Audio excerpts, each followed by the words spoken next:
In this video, we are going to share with you 5 rigging tips for a healthier rig. They are where to store your jib sail pre-feed and why, how to rig your reefing lines to minimize tension and line shredding, what actions you need to take to keep your jib furler functioning properly, and why, of all the standing rigging, you might have failure in this one, how to tension the headsail and why an annual inspection is important, and how to tidy your lines to avoid twisting, plus a whole lot more. So sit back and enjoy this video.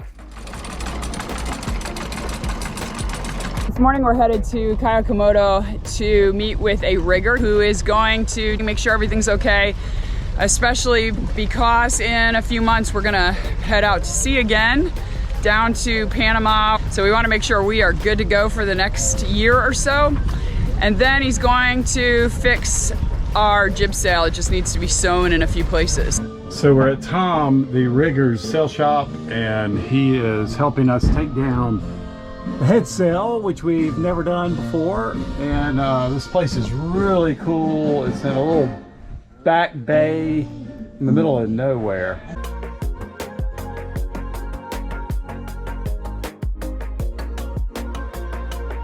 Wow, it came down fast and I didn't have to do anything.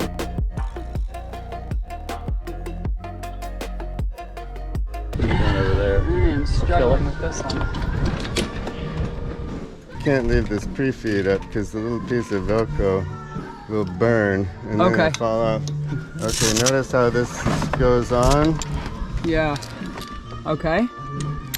Notice how burnt the Velcro is already. They used to snap in place, but then Profro stopped doing it that way. So after you raise the sail, you take it off and hide it somewhere where you have it inside.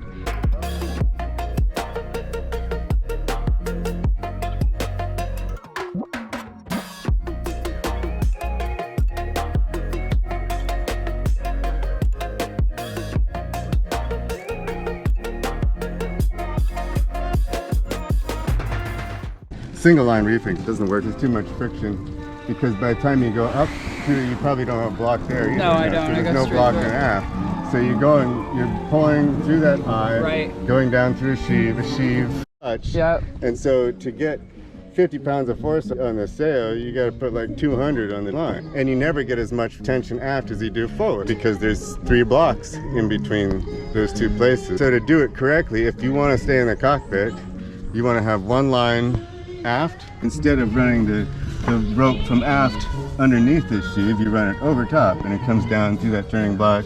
Got it. Into the cockpit. And then you have another line that ties onto here and comes down and goes aft to the cockpit. Oh, so you got the block for it, you're just missing a deck organizer and a clutch. Or you can just man up and walk out here and hook this directly on. So what I would do is to flip these around. So you bring that aft reefing line over the sheave, run it straight to the cockpit, skip the forward reef altogether. Got it. Then you get 2 more blocks. And then this, you just take this and use like a soft shackle or something and hook it onto here. First reef is on this side, or you can do both on the same side or whatever. So this clips directly to that. Yep. But yeah, you have to come up here to do it. Which but you do anyway. How does the sail look in general? It's great. Really? Yeah. Oh, good. Yeah, these sails are practically indestructible. Keep the cover on them. Okay. It'll last for 25 years. They don't get too stretched? Well, whatever. You're not racing. No, we're definitely not racing. Catamaran. Yeah. Who cares? Starting here, the whole leech has double layer of, it's like 10-ounce cloth all the way to here, and then starting at the 3rd reef, it starts going in. So the entire head is double from the top 3 battens. Yeah. All that is double layer, and the whole leech is double layer. It's an excellent way to build a sail to make them really, really strong. Oh, that's because great. it's the leech and the head that wear out earliest from sunlight damage, from flopping. Yeah. Good, you got the nice ones. These right here, it's probably too late by now to remove them, but that's like a good regular maintenance thing. If you can take out these 2 bolts, these are what hold the cage in place, and put tip gel on it and put it back in. Okay. And then this one of the failure modes. That looks horrible. One of the failure modes for these is that they what connect the roller to the foils to make the whole thing work. If these rust out, which they do, this will slide down inside the foil and sit down on top of something down underneath here that doesn't spin, and then you'll end up grinding the bottom of your tubes off as trying to furl it and be like, this is really sticky. And usually it's all corroded together, and that's like a 15 to 20 year thing. So the other thing is like that one probably come out. Yeah. But I think that all of these are set screws. Sometimes they had set screws, sometimes they had screws with the end, a tip on it that slid into a hole. But a lot of them, especially in the old ones, they used to hold them down here with a screw that was only threaded into the plastic. They had all kinds of horrible ideas, and they tried lots of bad things over the years. But the simple solution is if these don't come out, or if they're stuck, or if this starts sliding, you just drill a hole through the whole thing and then tap it out and put a bolt. You know, as long as you don't touch the wire inside, you're golden. You just want something that goes through all the way through, just both things together. And there's no reason you can't put it here too. Okay. That's going to be 5-10 years from now or tomorrow. No, it's getting closer than that. So those. That means the hole's getting a little bit loose. Yeah. Should we do a preemptive attack on that and do it now? So you feel like, I mean, I would definitely try and get these out, but you still can. Enamored with these Allen heads. Yeah. The nice part is that it's a good way to center your drill bit, and you can just run right through it, and the thing strips out. Right. So you drill it out, and hopefully either the same size or drill it oversized, tap it out bigger to 8 millimeter. We need to get it's 6 right now, I guess. So you can tap it to 8 or to 5/16 or whatever taps you have. You know?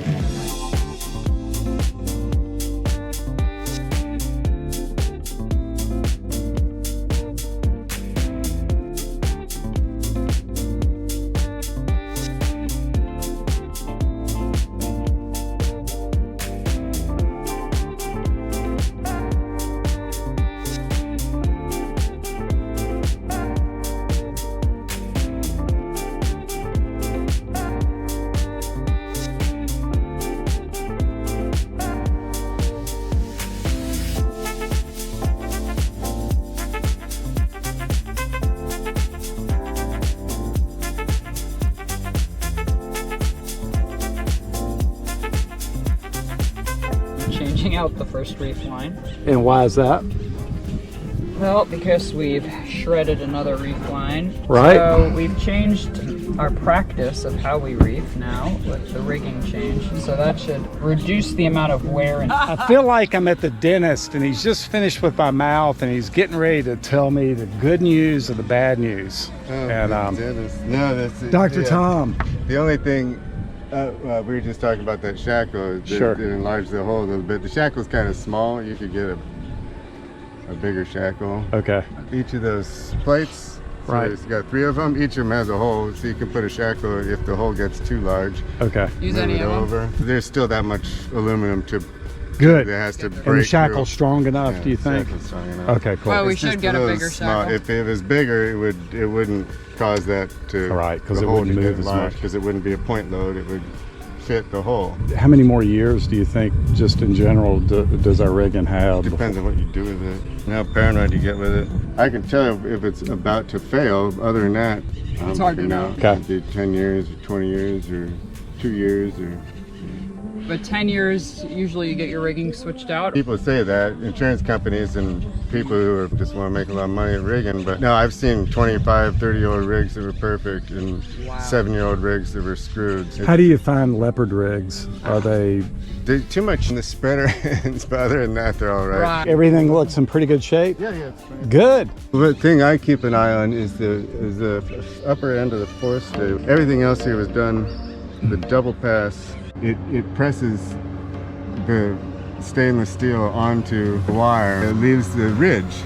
Okay. One right here and one on the other side. So then they take it, turn it 90 degrees and do it again. So the first one you can see the die started here. One place it's been work hardened once, and right on either side of this what used to be the ridge has been work hardened twice, and that's where they fail. And probably Like 80% water of the and salt time. can get in there. It compromises the metal. Stainless steel sets up a galvanic cell. Right. Are you familiar with that? Within itself, in the presence of salt water or any electrolyte and no oxygen, it will set up a galvanic cell between the chrome and the steel.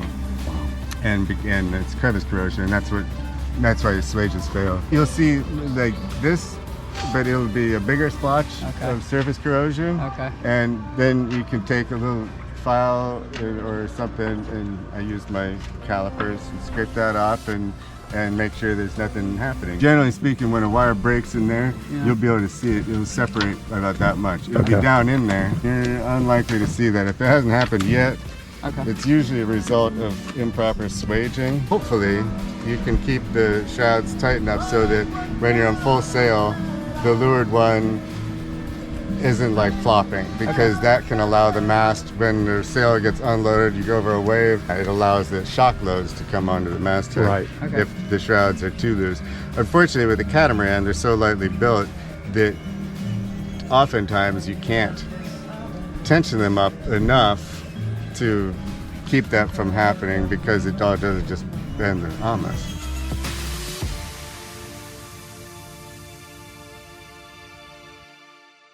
What you doing? Changing how we're rigging the first and second reef lines.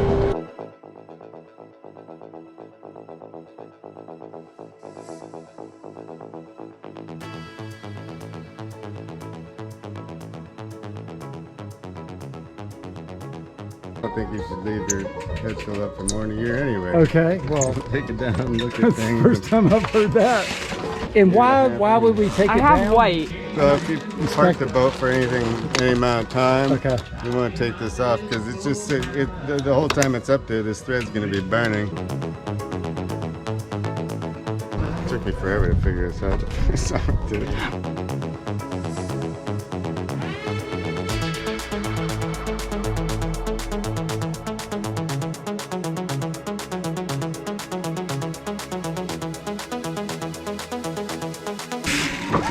Oh, so you've already put it in. Okay, got it. Main thing with these is you want to take the tension off so that you can keep the track running good. And the clutch.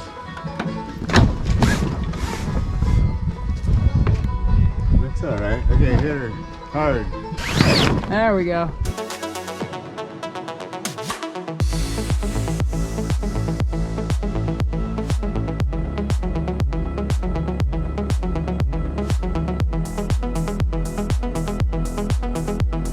So we've got an issue with our it's stuck? jib. It's stuck.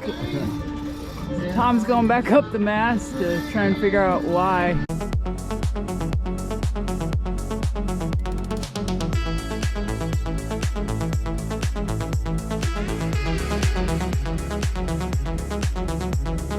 Profile, in their infinite wisdom, only taps the foils, and it's like a set screw going into the aluminum, the big heavy aluminum casting that joins the two pieces. Right. So everyone else taps the big aluminum piece in the middle, and the screw just goes, the head sits in there. The pro-pros have figured that out yet. But that's not what's going on. What's going on is simply that it's a little bit of play in those. And so when there's some tension on the foils, it'll tries to open up that joint, and it's catching on the slide here. So I don't think there's really anything you can do about it to make it better at this point. Okay. It's just We'll just have to have someone go up. Is that what helps? Was that you were able to be up there? yeah, it helps a lot if you go up. It makes it really easy. If not, you probably could have gotten it by bringing it down and back up and down and back up. How do you know how tight to make it? Look to see to just starting to get a little fold there. Okay, got it. Okay, perfect. Let me take that off. Oh, this is falling off. That's as good as you get. It is? Okay. Yeah. Okay. I was gonna say I could replace it with one of this style cleat, but that's it. So yeah, what you want to do is once you tension it, Then tie and it it's in. got some tension on it now. See how wrinkled the leech is? It messes up the shape of the sail. To avoid it getting destroyed, sometimes you need to screw up the shape of the leech. That's what it's supposed to look like. Smooth. Okay. You know? Got it. The problem is if it's fluttering, it'll self-destruct. Okay. So that's what this leech line is for, is to keep it from fluttering like that. Okay. At the expense of the shape. But probably, I don't know, it's only going to do that on certain wind conditions and certain sail angles. Wrap it around in a circle, it makes, you just lay it back and forth over your hand. Oh, interesting. Okay. And that So it's way, like saddles. It's never actually making a loop. Oh, wow. You don't put any twists in it. It makes it run easier because you don't have all those little fucking twists. Right. It's stuck Oh, in that's so every cool. block. After you've been doing it for a while, it gets better and better as the line gets fewer twists in it, and then you can just finish it off the normal way. Normal way. That's the thing I've learned all year. Ain't that pretty?